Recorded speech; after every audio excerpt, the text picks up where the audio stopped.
Hello, everyone. Welcome.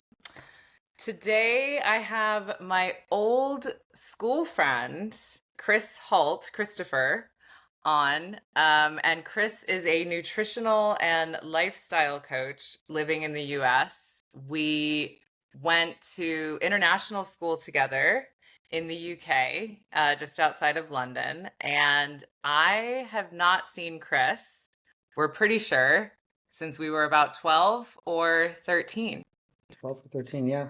Yeah, so it's been a long time, but thanks to the wonderful world of social media, we reconnected a few years ago, and I have been following his wonderful and very inspirational and also quite funny and real posts on Instagram. And he has a very large following on Instagram.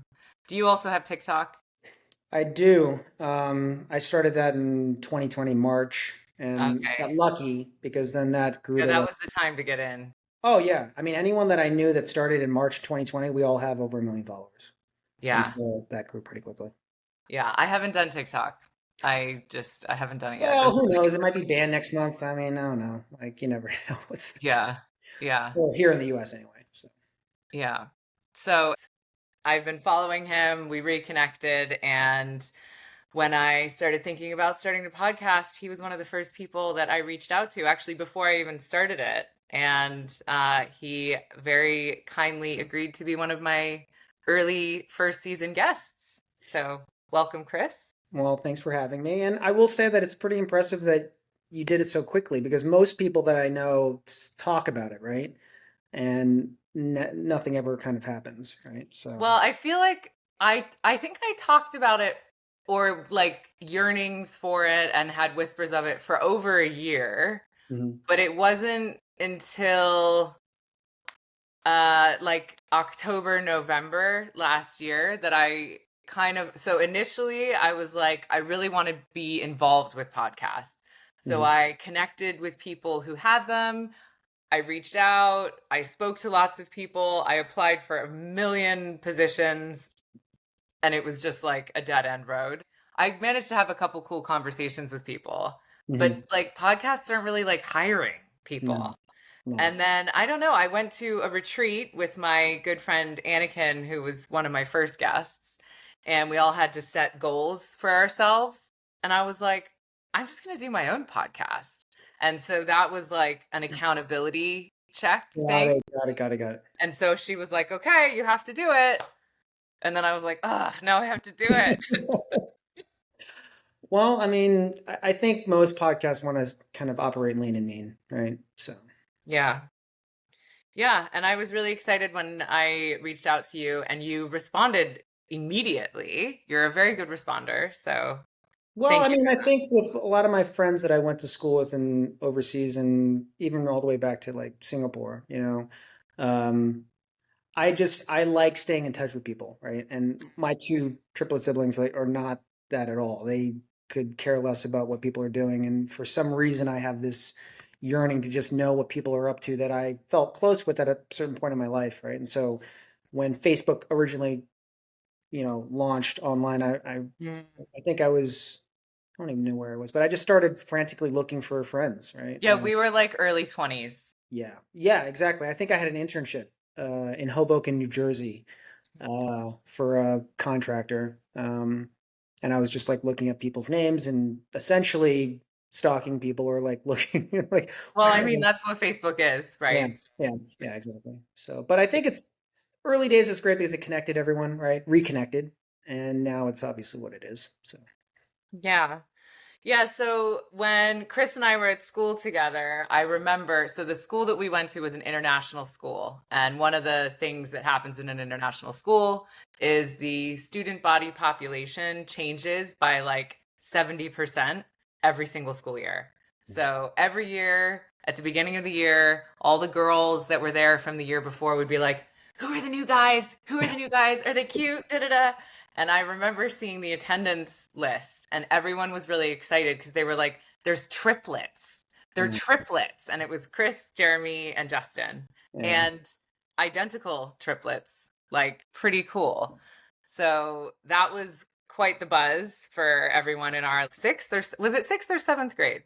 Sixth grade to the middle of seventh, we were there. So Yeah.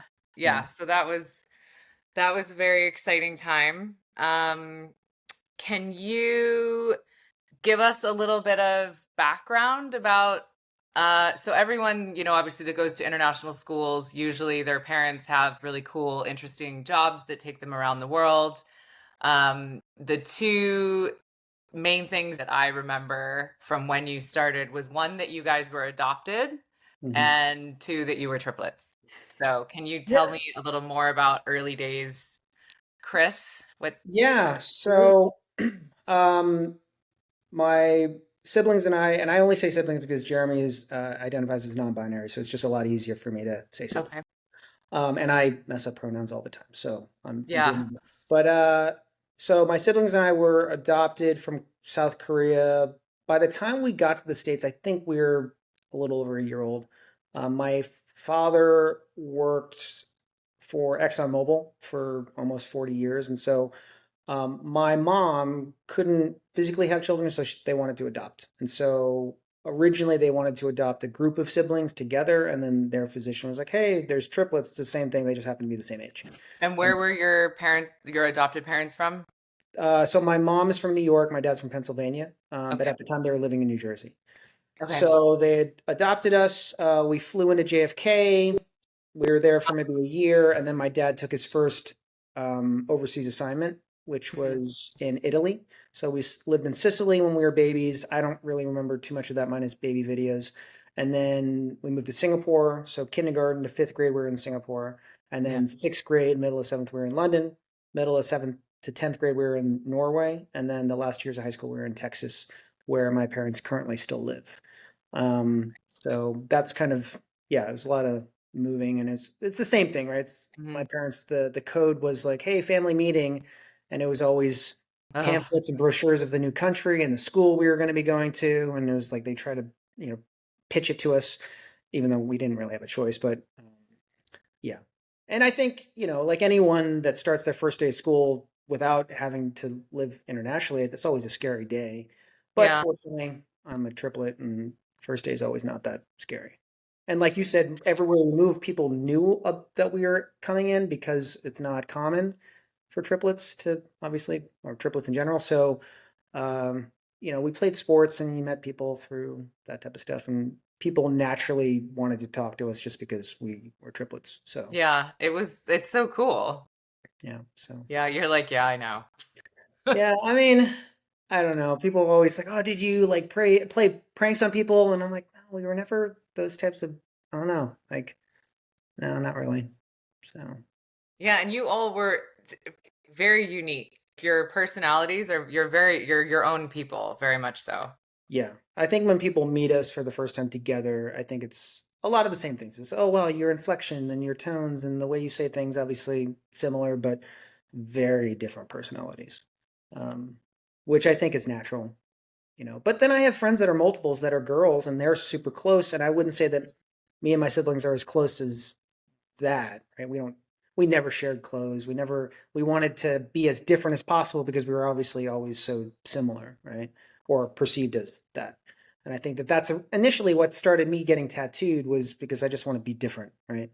And then Yeah. obviously that I only said I was going to get one, but obviously that didn't happen. You said that when you were adopted, you flew in.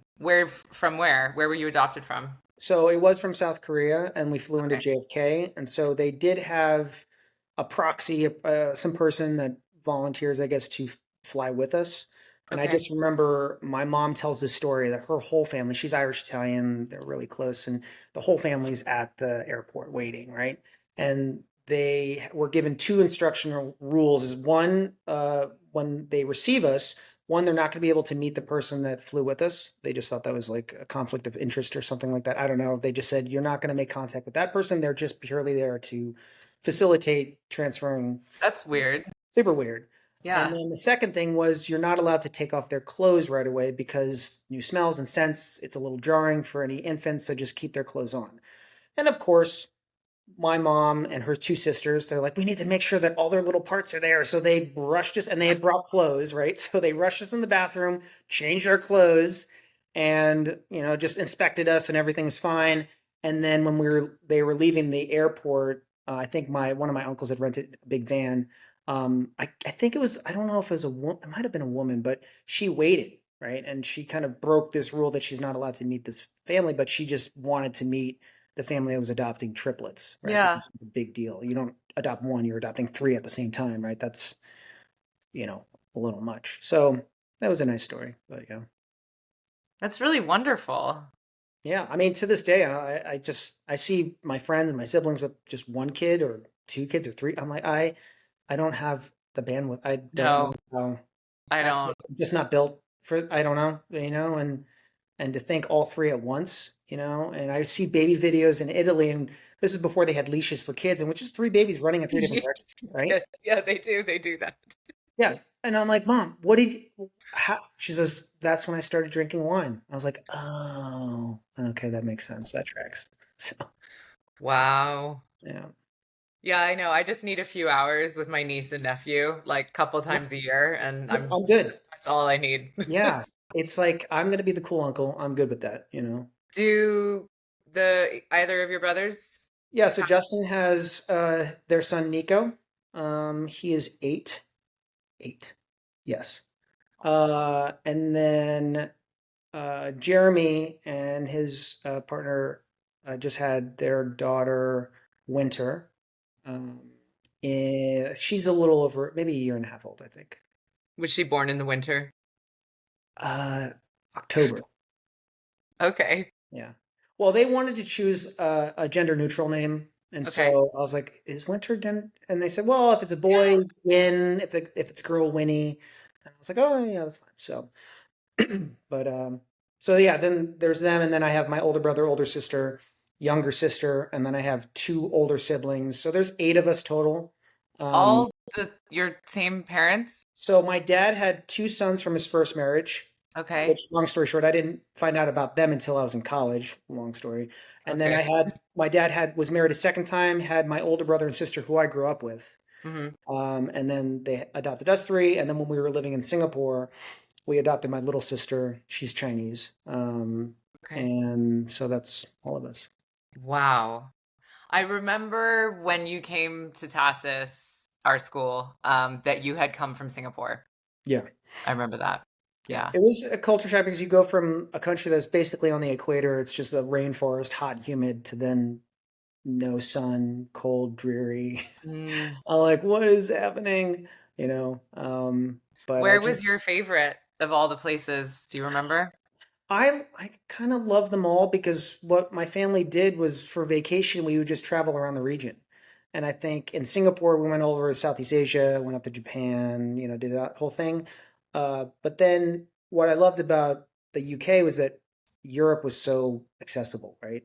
So, we could travel around. And then when we moved to Norway, uh, for varsity sports, like the UK, but like we play with other international schools. Hmm. So then instead of like a yellow school bus that drives you to the next town over to play a school, you're traveling to a different country, right? Yeah. And Well, and we did that at Tassis too. If you yeah, had stayed longer, like in high school, we did that. yeah, yeah. And I Maybe think we might have done it in middle school too. Maybe. Can't I remember. don't remember middle. I just remember they had the Normans, the Romans, the Saxons, the And Vikings. Vikings, They had the yeah, the house intramural. system. Hmm. I still Like have. in Harry Potter. Yes, Yeah. exactly. Right. And I'm We like, were, I, well, wait, what were you? I was a Roman. Yeah, I was a Roman too. White shirts. Yeah, yeah, yeah, we Yeah, were yeah, yeah. white. I Yeah, think yeah. Jeremy was a Viking, and I forget Yeah, if I thought it was really interesting that they split up your brothers because yeah. with my family, the Fitzpatricks, we all, yeah, Oh, 'cause it like even years later, my little sister and brother who were born when I was like, 10, yeah. they went to Tassis for 2 years and they were Romans as well. They still do that? Yeah, they still do it. That's pretty cool. Yeah. That's pretty cool. Yeah, I don't know why they split us up. That's kind of weird. Yeah. Well, maybe they thought you wanted to Maybe. be Yeah. individuals. Yeah. Yeah. But I remember uh yeah, the uniforms, and then everyone had Doc Martens. Yep, that was the in shoe. Yeah, Yep. like you were cool if you had Doc Martens, and so Mhm. we begged my parents because that was the only way you could kind of make yourself a little different, right? It's just like Mhm. different Doc Martens. But yeah, I just remember lots of fog, cold. I remember my favorite teacher was Mr. Hudgens. Yeah, Um, my he favorite. just retired. Really, Yeah, I saw him at that reunion that we had recently, he's and we one of we the. like cried when we saw each other. I was I like, "Oh, would love to see him because I will never. There's. I hope everyone has that one teacher in their life, right? And he was that, right? He had these funny sayings, and he and made the subject come alive. Like he was yes, just a wonderful teacher." he was the best, and he really loved what he did, right? Like, and that really came through. And then Mr. McDonald, I remember him. He was scary. And then who was the science teacher? What's her name? Mr. Betts. No, no, no, the woman. She had dark hair. She came a little later in sixth grade. Woman. Yeah, I remember she was really strict, and I got in trouble for not pushing in my chair one day. I I don't don't know. think I had her. Oh, she was intense. But I do remember Mr. Betts. And And Mr. then Davies, Mr. Davies, Miss Gaynor. Miss Gaynor. Yeah, Yeah. I remember it was We Miss. were in that class together. That was Yeah, was English? yeah, it was English. Yeah. Animal Farm, right? That Yes. was with Churchill. Oh, it might be Churchill. Yeah, Yeah. Yeah. yeah. Just Anyway. it's funny how you just remember little things like that, Yeah. But yeah. So, okay, so you bounced around a lot when you were younger, as international school brats do, which is Mhm. interesting because you can't even call yourself a third culture kid. I don't even know what you are I now because I you've been I so many. always identified as that, but like, yeah, it's weird because of so many different places. Yeah, like I identify as that, but I was really only here in the Yeah. UK. But yeah, Well, I mean, even that on top of the international moving and stuff like that, I mean, as I've gotten older, it's also kind of realizing that, being a transracial adoptee, there's a lot of trauma there and identity yeah, issues. And, I always jokingly say that I always identify as a white person until someone's racist to me and then I forget, oh yeah, I'm Asian. And so that's something I think I didn't really face or dive a little more into in terms of like birth parent search and stuff like that until I was in my 30s. Um, yeah. I definitely wanted to ask if you've looked into that. it's yes, well, the culture in Korea is very weird with that. It's a long story, but I went to a conference in Berkeley, I would say, I don't even know, maybe like 6 years ago, maybe, and just helping me understand Korean adoption, right? Because it is Hmm. very unique. And I was part of a Korean adoptee group in Salt Lake City when I was living there. So it's just adult Korean adoptees that we just meet once a month or for dinner and, just kind of connect. And so they encouraged me to go to this conference. And basically, I didn't realize that adoption in Korea, stemmed out of the Korean War. And originally, American soldiers obviously were kind of scattered all over South Korea, and they were having sex with essentially prostitutes, having mixed Yeah, race babies. And then North Korea got wind of it and said all this propaganda, like, look at South Korea, they're getting colonized by the white man. And so then adoption originally started with Korea wanting to get rid of mixed race blood. So it's like, we want a pure bloodline. Let's get rid of these babies. So that's originally how it started. And then in the 70s and 80s, essentially it's a third world country back then. And so it was this America was like, oh, we're just going to altruistically adopt all these babies that need homes. And then within 3 decades, they gave up 160,000 babies. And so that's why we're all kind of littered all over the place, right? And so now, then it turned into a money making scheme. So yeah. there's It lots. always does. Yeah. Follows And so money. Yeah. Jeremy found out that there's a guy named Dr. Kim Duck Wang, hilarious name, and he is the founder of a adoption agency called Brothers Home in Korea. And they're notorious for stealing babies and selling them into the system. So apparently, in our papers, that is our legal guardian. And so then Jeremy looks this up. He's like, dude, do you think? And I'm like, Jeremy, okay, pump the brakes. We don't know anything. And so the problem is my search ended abruptly because in their culture also, let's just say we find our birth mother. Maybe she's remarried, right? She will not, or that new husband will not accept children from other marriages. So Yeah. typically these women live in shame for the rest of their lives and they don't want to revisit that. So they either tell the agencies, if they come back, tell them we're dead. Or, some of my friends who have found their birth parents, they just say, hey, I'm glad you're okay, but never contact me again because I have a family now and they don't know about you. So it's a lot of Yeah. this type of stuff. So I was told that they're both dead, but who But knows? they aren't. Probably not, Yeah. because on the papers that were given to my parents, those were all forged to make us eligible to be put into the system. So the person in Korea told me in the 80s, you couldn't be put into the system for adoption unless you came from a single unwed mother. And that's what our papers told us, or told my parents, right? That your birth mother was 18. I was like, oh, of course, she gave up triplets. She was 18. But Yeah. really, what happened was that they told me that our parents were still married. They had a son that was 5 years old when we were born. So we technically have a full blooded brother, but they were too poor to take care of us. So they asked us, or asked the agency to forge the documents to make us eligible.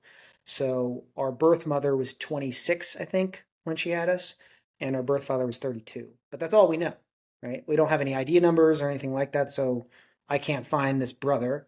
And they told us that both our bio parents are deceased. And Wow. so for me to figure anything else out, I would have to physically go over there and then do a search. So, but Korea is really open to bringing back adult adoptees, right? And so Okay. during this conference in Berkeley, I thought I was just going to learn some stuff, but it made me realize that there was obviously suppressed things that I haven't faced. And Yeah. so they brought three birth mothers, flew them from Korea. They didn't speak English, so they had a translator. And they represented the three most common reasons why women gave up children during those 3 decades. So the first woman was married, had a daughter, lived in a small apartment with her in laws, mother in law, father in law, sister in law. They got pregnant again, no room for the baby, so her mother in law forced her to give the baby up. That was pretty common. Mm. Second, this woman had a boyfriend, they weren't married, got pregnant, no support from their communities and families because they're outside of marriage, gave the And baby they up. wouldn't get married? I think from what I was explained, because it was done outside of marriage, it's like a done deal. Okay. Like Right. it's a sin and blah blah Like blah. if you get pregnant, it needs to occur whilst married. Exactly. And Okay. the third was There's pretty no shotgun common. wedding option. Yeah, exactly. Got it. And the third was pretty common. Apparently, this woman was working in a factory for like 12 hours a day, making like $7 a month. And she made enough money to somehow get an efficiency. A man broke into her place, raped her, and then she got pregnant. And so then, because she was single and pregnant, it was assumed that she was a prostitute because that's the stigma from the 60s. So then she got fired and Mm. then had the baby, was staying at a friend's apartment, sleeping on the couch. And the woman's like, I work 14 and 12-hour, 14-hour days. This baby's crying. You need to get out of here. So she lived on the street and then gave the baby up. So then they're telling these stories and they're saying, we look at all of you and we ask why come looking for us because we're terrible people. We live with this shame. And so then I was like, okay, this is getting uncomfortable. And then they did this healing circle where we had to go around in a circle and go to each woman and hug them. And I'm like, okay. And they didn't speak English. I was like, okay, whatever. And then the first woman, she was crying. She was saying in English, I'm sorry, I'm sorry. And then like I just lost it. Yeah. And so Geez. I left the auditorium and I'm like crying and I'm just like visibly upset, obviously. And so my two friends from Salt Lake that came with me to that conference, my friend Chris, he came over and he's like, "Are you okay?" I'm like, "No, man, I'm not okay. Like, what the fuck is this?" And he said, "This is just part of this, right? And we wanted you to kind of understand it a little better because I think it's easy for you to be insulated because you have blood related siblings, right? You have your siblings, but I think it's a lot of things that you're probably not addressing that you probably should because this affects you, suicide rates and divorce rates and all these things are Well, all and just generational trauma, which yes, like ancestral, generational that you don't know, but like epigenetics, like just the experience of your actual adoption, being flown over, Yeah. probably having your clothes changed at the airport, all of those things will be stressful things that you're might I didn't have surface. access to it, right? And that's the Yeah, thing. And I think Jeremy and I are very much open about that journey, and like we really want to dive more into it and kind of learn to somehow heal. There is this one book that one of my friends gave me. I think it's called The Primal Wound, and uh, it's literally a bunch of like a lot of these women in Korea that give up babies, they have a lot of trauma from it, right? They have of guilt course. and all these things, so they have support groups. And so part of the process is writing a letter to that child. Not that they would ever read it, but then this person found these letters and published it. And so you're just reading letter after letter, and I can't finish the That's book. so unethical. I don't know how they got it away. I Oh think they got permission, but my God. ultimately you're reading these letters to these children that they gave up, and I can't get through the book, right? No, And of course not. I like, mean, this is an exercise that I do with clients that have unresolved, things about with a parent or an ex or whatever. And I'm burn the letter. That is the last part of the assignment after they read it to me in session is to take it and destroy it yeah. because no one should ever read it. Oh no, these are in a book, Oh, and it's real bad. And I tell my friend Carrie all the time. I was like, I can't finish the book. I can't. And she says, I know, but it's just it might be helpful. I'm like, I don't know how this is help. I don't know. And so it's yeah, just like before you went to that, was it something you thought about? Like, did you, I yeah, mean, for you me must have had personally, curiosity. yeah, for me personally, it always was, right? Like Yeah. having a white family and being non-white, I mean, it's pretty obvious. And Hmm. it's never something that I thought about every day, but I like meeting people's parents and relatives and seeing where you get mannerisms and looks from and all that stuff, all the genes, right? Hmm. Uh, that always fascinated me. And so for me, at the end of the day, I don't even need to have a relationship with my birth parents. I just want to see a picture. That's Yeah. literally, I'm dying to see a picture. And I remember when I found out or was told that they were both dead, Justin's first response was like, oh, that's good. We never knew them anyway. And I was like, yeah, but now we don't have the choice, right? There's no choice, right? There's no agency for us to go out and like at least meet them face to face or anything like that. And that was at the time where I didn't realize that maybe it was just fabricated, right? So Jeremy and I are very much into that. And then Justin, and I respect it. Justin just doesn't believe that there is any issue. He says, Yeah. I don't have any trauma. I don't have any issue. I don't have any thoughts about it. Like I don't, and again, Jeremy and I are in the band camp of Justin, you can't fight that, right? That's just circumstantial, right? And he says, no, you guys say you guys have this trauma that I don't identify with. And I'm like, okay, that's fine, right? So, you know, I think that he just doesn't want to address it. Yeah. But again, I respect it, right? If it Well, doesn't and with affect him, anything that you look at that involves self-reflection and going yeah, inward, you arrive when you're ready. So, exactly, exactly. and maybe he's already processed stuff and he's fine with it. Like, Yeah, and look, it yeah, hasn't affected him. And Jeremy yeah, and I am very open about our mental illness, right, that we struggle with yeah, and have since as far back as we can remember. And Justin just doesn't understand. He doesn't understand the feeling of feeling depressed or anxiety. And I'm like, wow, like good for you. Like I wish. mm, And like you said, maybe he's somehow either compartmentalized it to a point where it does not affect him, or he's processed it in his own way, right? Which it goes back to, despite being identical, we're so different. yeah. Yeah. It's such a huge part of your identity. Yeah, I know. Yeah. Yeah. So I struggle with it. But, you know, I think that was one of the things that drew me to your page. I mean, obviously, I was excited to reconnect, after like 20 mm, years, but you were so open about any mental health struggles. And it was while I was training to be a therapist. And I really mm, appreciated how vulnerable you were being on such a public platform. And you clearly had so many followers. So I yeah, really for appreciate me, that. it was more about, I just, I have a very, uh, stark love-hate relationship with social media. Like, I hate the fact that my online business relies so heavily on it. And I Mm. think for most people, you need to have some type of online presence. Presence, yeah. Um, but I also hate that no one is really real, right? It's a curated experience, right? Like, you're not gonna, most people don't want to show the ugly sides. I mean, after my heart surgery, my team said, this is a weird request, but we think you should post everything. I'm like when? Right after surgery. I'm like, I'm not going to be coherent enough to take a video. And they're like, well, get someone to do it. I was like, okay. And I don't mind doing that, right? But it's also going to show that people sometimes can view me as, wow, you just got it all figured out, right? Well, wow, you're really fit. Oh, wow, you have abs. Cool. It just must get easier. I'm like, I don't know what planet you live on, but life only gets harder. The Yeah. difference is that I choose to do difficult things every day, so my threshold for tough is just larger than yours, right? Yeah. So, but sharing those things. And then I remember when Jamie Foxx went through his whole health scare, he didn't share any of it. And I was like, missed opportunity, I think, right? Because Yeah, especially Jamie Foxx. yeah, Yeah.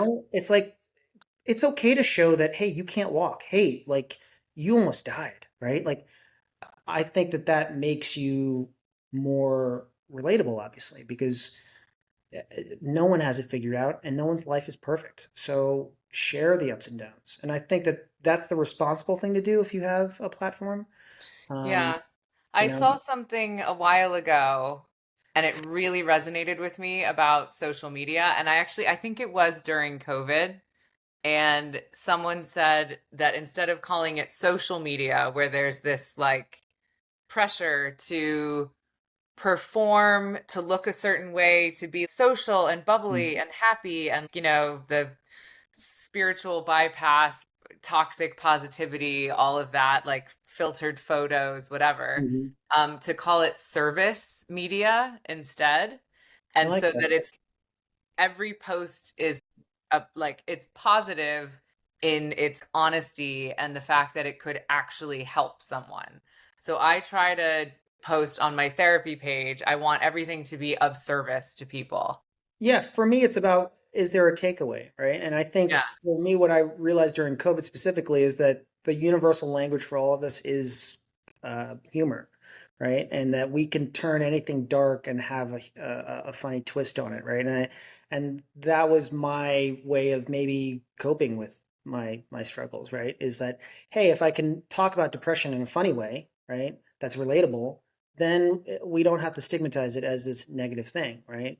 It's like Yeah. when people, I have many clients that say, "Oh, I failed today." I was like, "Why is that a negative thing?" Right? Failure is the best educator, and honestly, it's not a negative thing. It's an opportunity to learn from it, right? But it's also your choice. You can choose to take the silver lining and move forward in a meaningful way, or you can just, do nothing, right? And Yeah, I then mean, if you tried something and you didn't succeed at it, then that is better than not trying. 100%, right? Yeah, And so it's and not it's and never a failure. and It's there's a so lesson. many quotes from famous people that say the same thing within that same vein, right? You know, the most successful people failed a billion times, but no one talks about it, right? Yeah. So it's like, talk about that stuff. And so for me, it's always trying to talk about my struggles. And often people are like, how do you do it so like naturally? I was like, well, it wasn't natural in the beginning, Yeah, not at all. It but takes a while. yeah, but I think for me, I don't, it's kind of more of a self-preservation thing. I don't really do it for other people. Like, if it resonates with you and it helps you, great. For me, it's my way of processing through it, right? And I kind of use my social media platform as an outlet to kind of process or cope. Yeah, it's like your journal. Yeah, exactly. Exactly. And It that's really like is. full circle where people don't realize. It's like the Mr. Miyagi. It's like, you think I'm doing this, but I'm not really. It's for me, right? And if you take something from it, awesome, right? Yeah. So there are positives, I think, to social media, but unfortunately, there are just so many negatives. Yeah, I mean, I Yeah, in working as a therapist, I have to say like the number of issues that people come in with that when we pick them apart that we can source back to social media is 100%. disturbing to me, Mhm. especially in my younger clients, like I think it's the main reason why relationships come apart now, like romantic relationships. Pretty 100%. much every client I have whose relationship came apart in the last like year or two, it's social media has played a role. Yeah, and I think it's Really just so disturbing. prevalent. That's the problem is it's so prevalent, and it's a great way to get that dopamine fix, but then also it opens doors, right? Mm. And I think it also, I saw in my gym that I owned in Miami for 10 years, I mean, a lot of marriages, 20 plus years, right, start to break and fracture because now you have access to people, right? Like my grandparents who were married for almost 70 years, I think. Yeah, over 70 years. Back then, it's like if they broke up, you could just move to the next town over. You would never see or hear from that person ever again, right? Yeah. You could move across the world and boom, you're going to see them on your phone, right? And I think that that's, again, it's the pros and cons. It connects us in great ways, but also not so great ways. Yeah. It can be really hard to disconnect. Yes. Yeah. Yeah. And look, I think we all use it, right? It's, it's self-soothing sometimes, right? It's just like I Yeah. just want to turn my brain off and I just want to scroll. And that's how it's all designed. So Yeah. So you referenced your team and that you have this huge following on TikTok, and you also have a really big following on Instagram.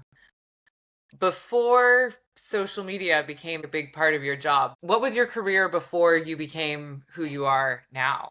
yeah, so I went to I think I knew I wanted to be an architect when I was in seventh grade. It was right around, it was actually the house we were living in Surrey because my parents had a subscription to Architectural Digest. And Mm. I just remember that I was always in a bathroom somewhere in our house. And I would just flip through it and I see these custom homes and I was just like, man, this is so cool. And I remember that's when I planted the seed in my mind that I wanted to be an architect. So fast forward, I go to the University of Miami in Florida, went to a 5-year architecture program. Graduated in '06, worked for a firm in downtown Miami for a couple of years, and then 2008 hit, building stopped, the economy crashed, and then I left my profession as an architect to open, at the time, it was the second CrossFit affiliate in Miami.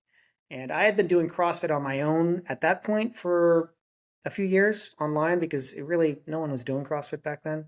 But I Yeah. just found it online through the movie 300. Everyone saw those guys and we're like, what are they doing? They trained in a gym called Jim Jones in Utah in Salt Lake. And Mark Twight, who owned that gym, with his wife Lisa, who I eventually actually met when I moved to Salt Lake, which was kind of like a full circle weird thing. But um, he basically got everything from Greg Glassman, who created CrossFit. So then I started doing CrossFit. I opened that gym in 2008. And really, I realized, wow, I didn't like architecture. I actually hated it. Uh, Really? it was terrible. Uh, First and foremost, obviously, when you're in school, it's theory, it's thoughts, it's great, but it's not reality. You can't just build whatever you want. You have budgets, you have building codes, you have clients. And so we all thought, hey, we're going to be rock stars. We're going to design our own buildings. And it's like, oh, all the famous architects that we learned about in school, they all died in their 60s and 70s, broke and alone for the most part. And most of them didn't make a hit building until they were in their later years. Yeah, What or is it that didn't telling you? become famous until long after they died. Exactly. And then Like, what I realized yeah. is that an architect, as much as it's put on the same echelon as like, oh, you're a physician, a lawyer, oh, you're an architect, engineer. Architects are professional struggling artists. That's what they are. Yeah. And so what I realized getting into architecture, just working for that firm for a couple of years, is that you never really know what you're doing, and it's just kind of answering questions with more questions. And that to me, I'm like, I don't like not understanding what I'm doing, right? And my boss is like, well, we're not plumbers. I'm like, okay, fine, but I want to know what we're talking about here, right? And so for me, it was every morning I just dreaded going to the office. And Okay. for me, fitness was always something I loved, and I just didn't realize that I could make that a career. So opened the gym in 2008, owned and operated that for a decade, sold my portion of that gym to my business partner at the time. I had two partners, but one we bought out years prior. In 2018, moved out to Salt Lake City with my now ex-wife, and then just kind of managed CrossFit gyms, but then started getting into the online space. So I started taking on nutritional clients remotely, realized why am I working for someone else, which is like, why did I go Yeah. back? And then B, Once you stop working for someone else, you can't go back to working for it's like someone sitting in else. first Like, class. You're like, I could go back to coach. Like, what am I doing? Right. So, what I realized is that I, I would never want to open another brick and mortar business, especially because of COVID. So it's like, mhm. I can do this all online. Overhead is next to nothing. I don't have to be Mm. anywhere. And, so I just kind of eventually trickled, doing things remotely.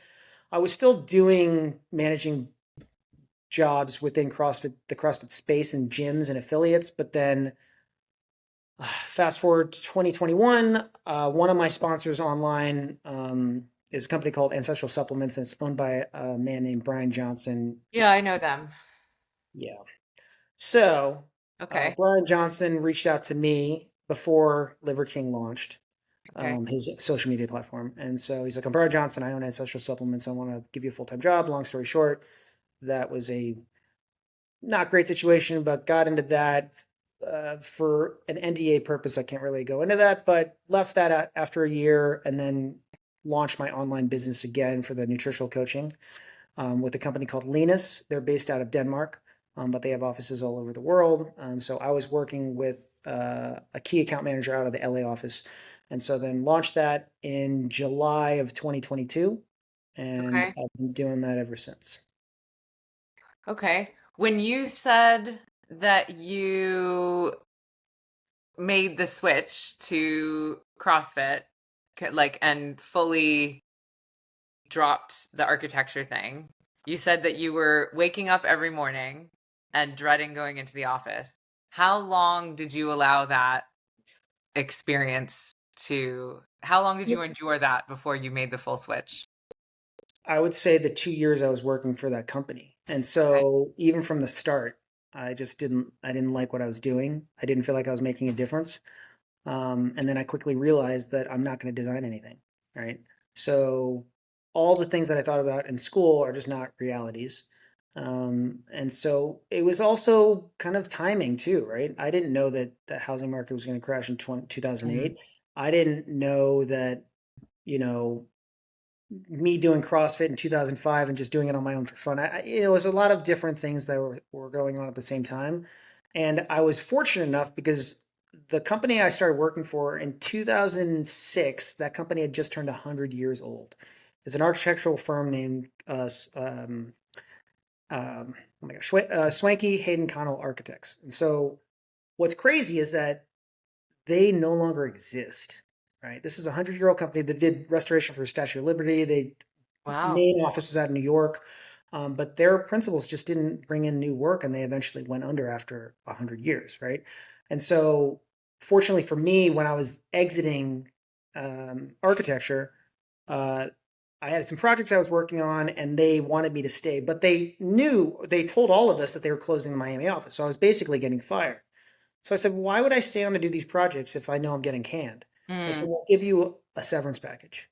I said, okay, well, what's that going to be? They said, we'll give you 3 months severance, which I was not eligible for because I had just been working for the company for a little under 2 years. And so I was like, I need a, you know, notarized letter from the CFO. Once I get that, I'll stay on. And then I launched the gym while that was going on. So I was rushing from my office at 5 o'clock to go to the gym to coach classes at night. Like I would coach classes in my work clothes just because I was running late all the time. Mhm. And so finally made the transition fully after those 3 months. And I was lucky because I said, all right, I have a 3 month buffer. It's do or Mm. die. I either Yeah, make senior this slam. work or I'm on the street, right? And as you know, it's like, look, sometimes when your back is against the wall, you're just gonna make shit happen, right? Yeah, when you don't have a choice, it was in one of my earlier guests, she said, jump and the net will appear. Yeah, And it's it's so true. the yeah, it's like just I just knew where CrossFit was going at the time. Like I Yeah, knew it was you gonna be on you got TV. that right at the beginning as well, because it is so big now.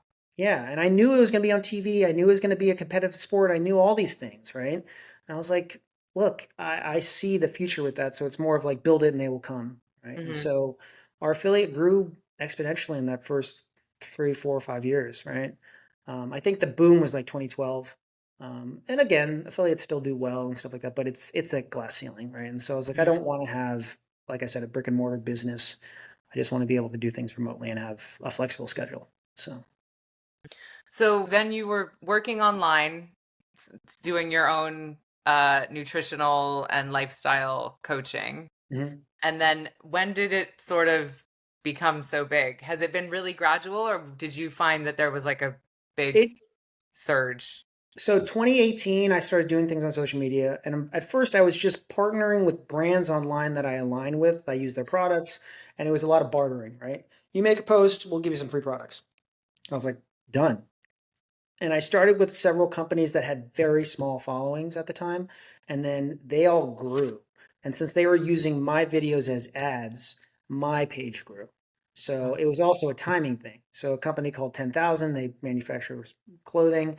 Uh, their account grew and they were using my ads, and that's how people found me. And then same thing with different other brands. And so once that started taking off, I hired a manager and I was just like, look, if you can get me more brand deals. And so he and his company, like they handle all my contracts. I don't have to think about anything. They negotiate everything for me. And it's just like, all right, these are the deliverables each month. This is the retainer. This is a 3-month contract. Do you want to do it? I'm like, thumbs up. They sign it for me. And then it's just kind of like streamlined. But now I'm getting to a place where I don't want to be doing brand partnerships anymore because now I'm just selling someone else's product. Yeah. And so I'm like, I'm going to do it myself. So that's kind of what we were talking about before, is just like launching a supplement company to just offer supplements that I think you and you might agree with me too. Is like, I think recently what I've seen trends in the health and wellness space is that people they want to know where stuff is coming from. They want Yeah. to know what's in it. Where before people just didn't care. They just like, oh, if it says sugar free, I guess it's fine. Or if it says Yeah, or it's, like it says high protein. yeah, I don't know if it's just like an age thing because I'm a woman and I'm like 40, well, 41 now. But if I just became more interested in nutrition, or if it's that there's so much more education and it's trendier, I'm not sure. I, But I really care about this stuff. yeah, but I also think that, I don't know, I think 20 years ago, cancer rates were way smaller, right? Mm, And, diabetes and Alzheimer's and all these things that I think people are starting to realize, hey, you know, I need to really assess what I'm putting in my body, right? And I think there's just people want to go back to the basics, right? They want single ingredient stuff. They want things that are, perishable, things that don't have preservatives.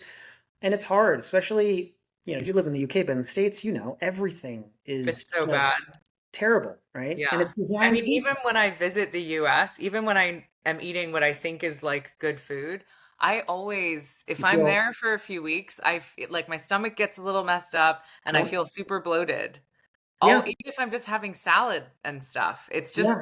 not good. It's Yeah. just pesticides and all these different things, right? So, the problem is with this country, it's just the systems at B, right? It's like keeping Mhm. people sick. It's health insurance companies. It's premiums. It's like stock shareholders, like profits, like profit margins. So if we I can, mean, even like it's meat, mhm. commercial farming, big pharma. Yep. It's all of them together. It's yeah, Sugar.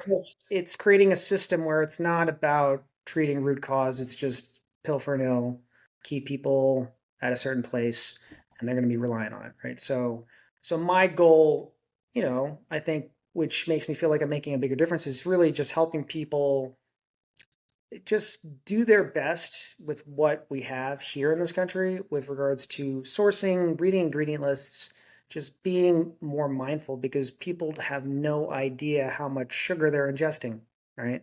Hmm. And it's not about demonizing sugar, but if you have issues, you have health issues, or you're just consuming foods that you think don't have sugar in them, they most likely do, right? And so it's just being mindful of those things.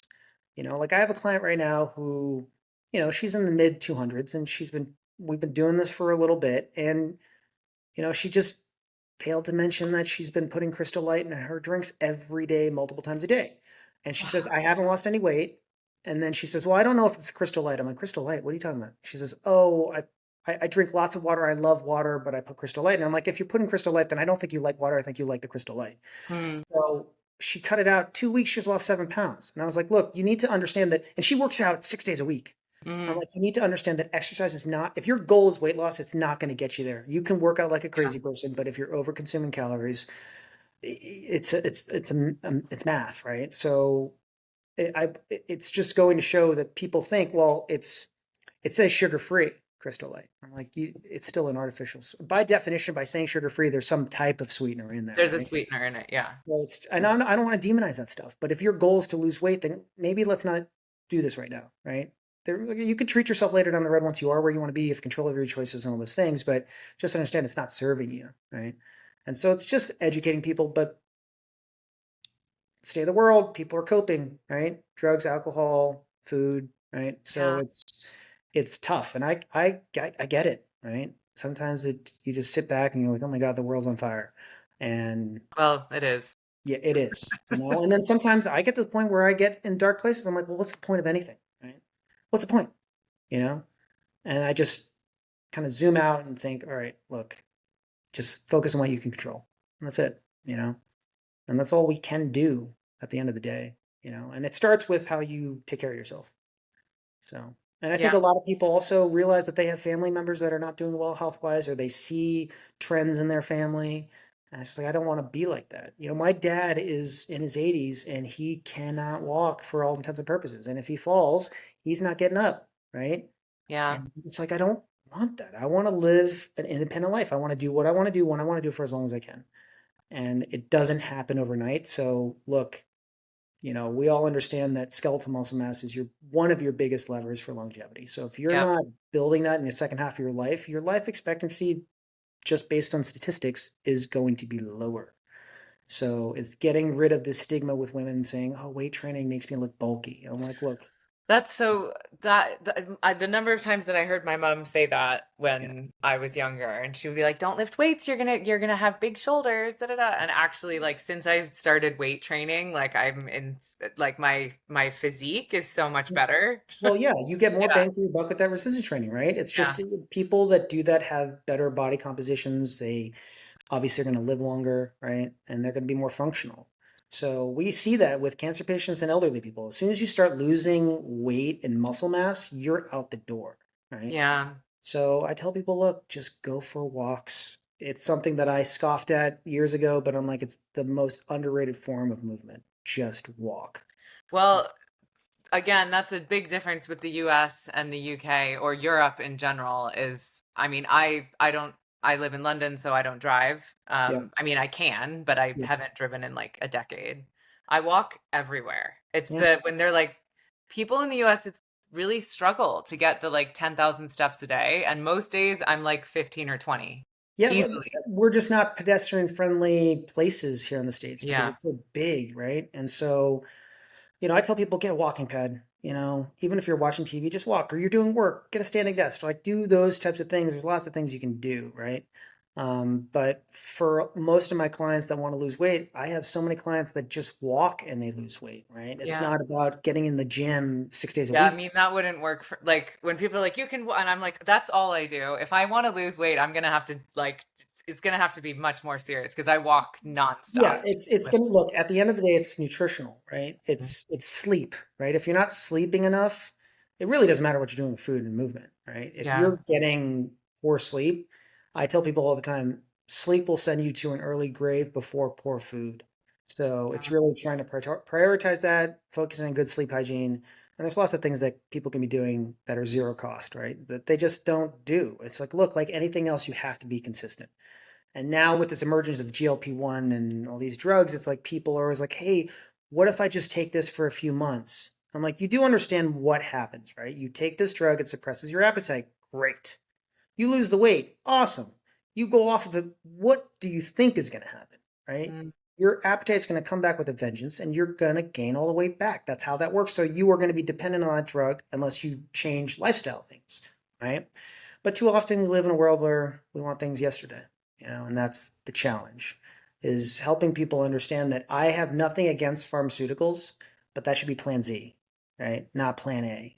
And too yeah. often people just want that first because it's easier, right?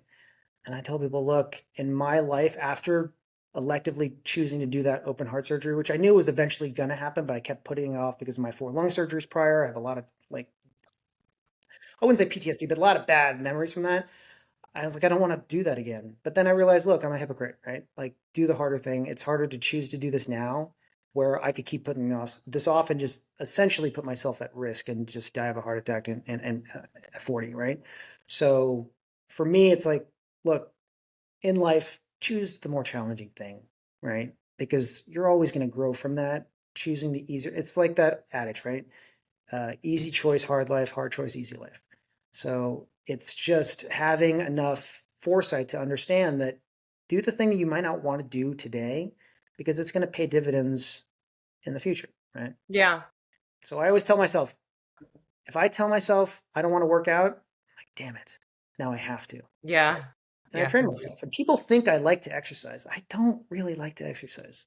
I just do it so consistently because I know I chase the feeling afterwards, right?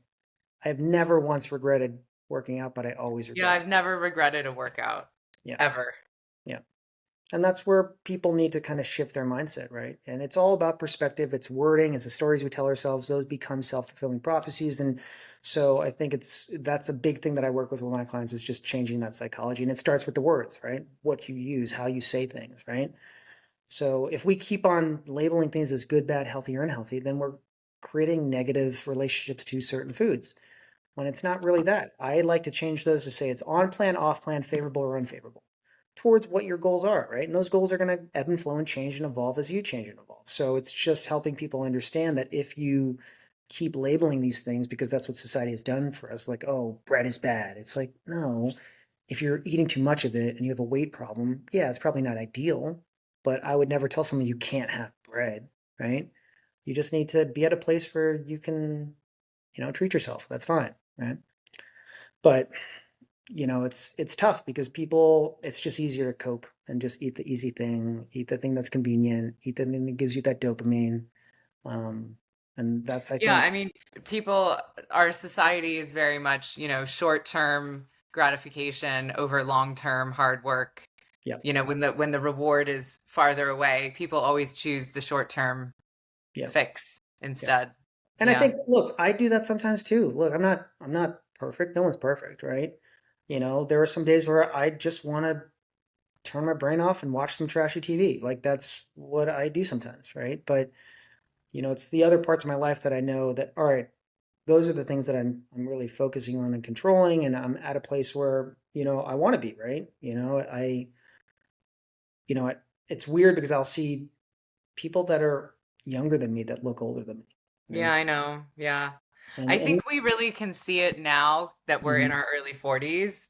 yeah, And I think it's really clear from our age group, the people who look after themselves and the people who haven't, like now is when you start to see it big yeah, time. absolutely. And I think Yeah. that was another big reason why I decided to stop drinking alcohol. Like for me, at this point in my life, I just don't see the reward anymore, or like the pro, right? Like I think that's just it.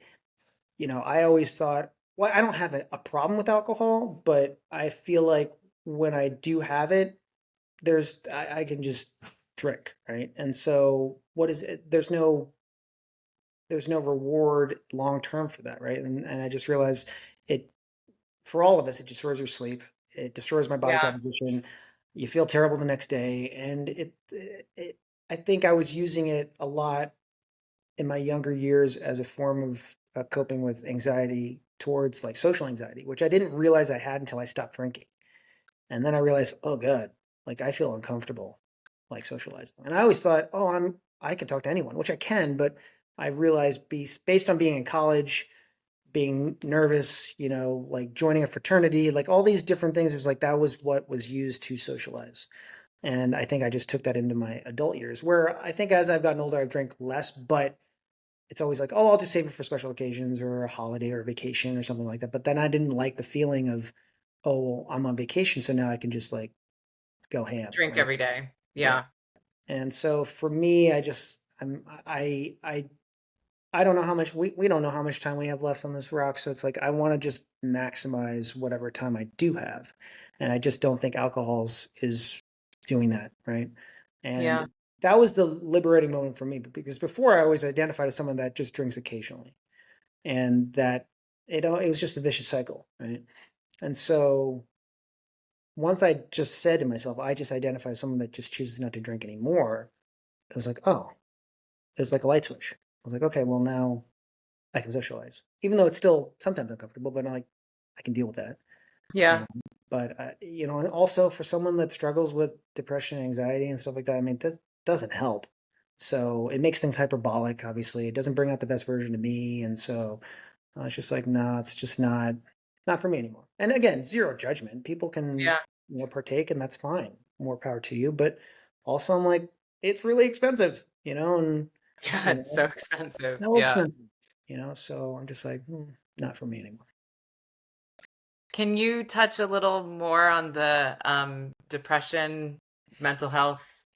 Yeah, I mean, I think I experienced a lot of that stuff when I was younger and not knowing what it was, Yeah. just not wanting to socialize. I think as when I was getting into like high school, you know, like young people, you have acne and you have these things and social anxieties, and I think also moving around a lot, you're just trying to be cool, I guess, right? And just fit in.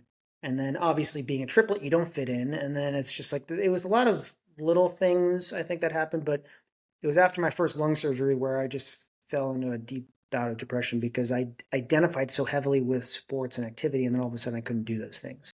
And I'm like, who am I? Well, what am I? Right? That's me, and now I can't be me. So then, and then as more lung surgeries happened, I was just like, what's the point of being happy or thinking that things are going to get better because I'm just going to end up back here in the hospital?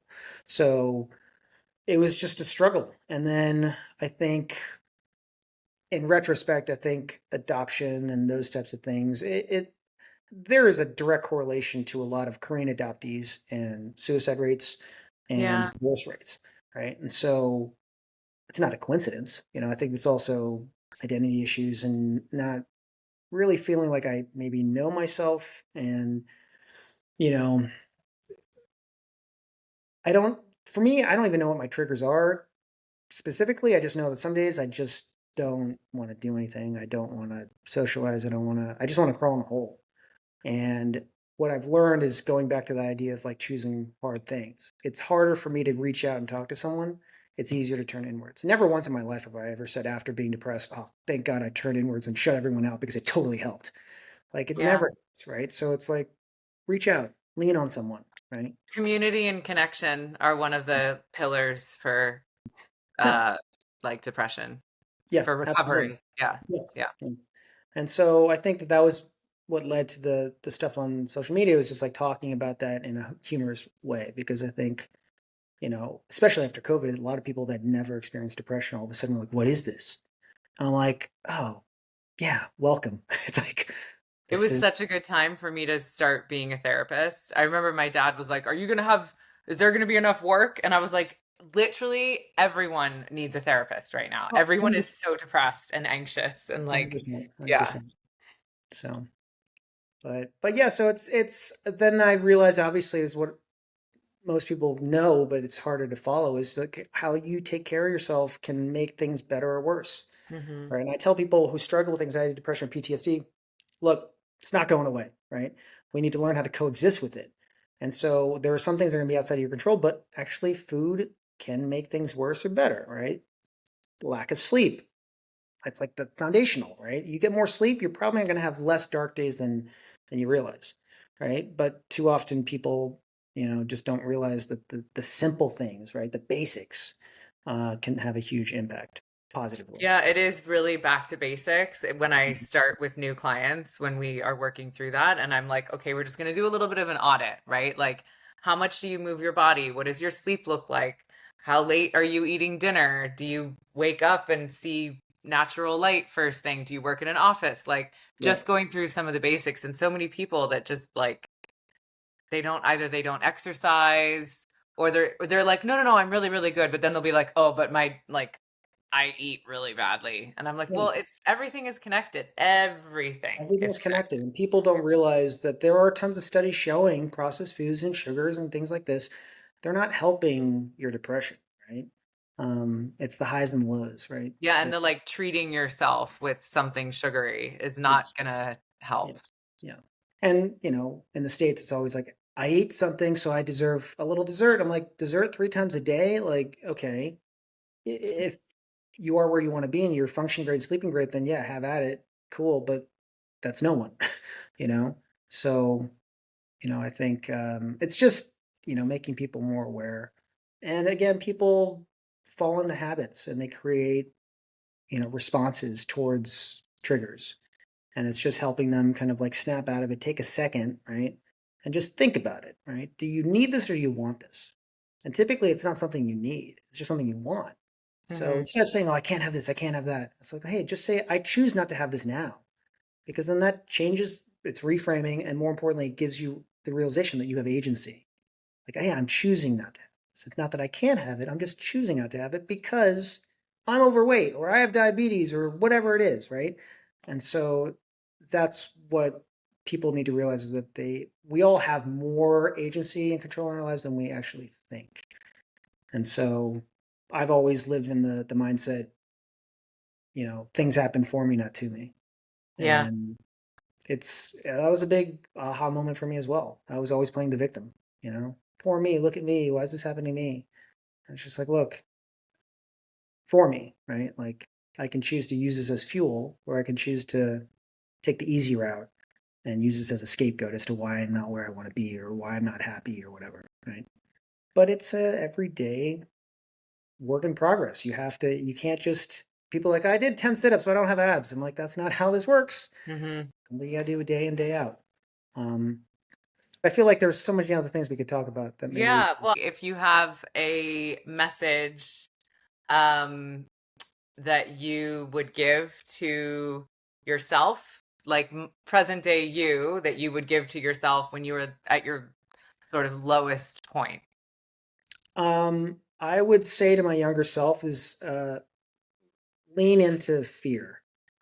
Don't be afraid of fear. I think fear is a good litmus test for me Hmm. to show me that I'm probably on the right path.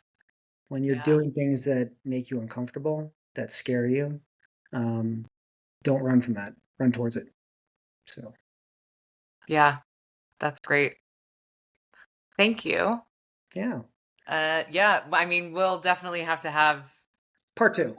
yeah, we'll do more. We'll definitely do more. And where should people find you? Should I just put everything in the show notes? Yeah, just Instagram, TikTok, same handle, Beyond the Tats. You can go to beyondthetats.com if you want to sign up for a consultation call. And that's pretty much the two big places, or Okay. three. Yeah, And looking forward to your nutrition brand launching, yeah, right? I will Yeah. definitely keep people posted, hopefully in the next 60 to 90 days. So we'll see. Nice. Okay. Well, thank you very much. And yeah, part two, thank you. Okay, we'll talk soon.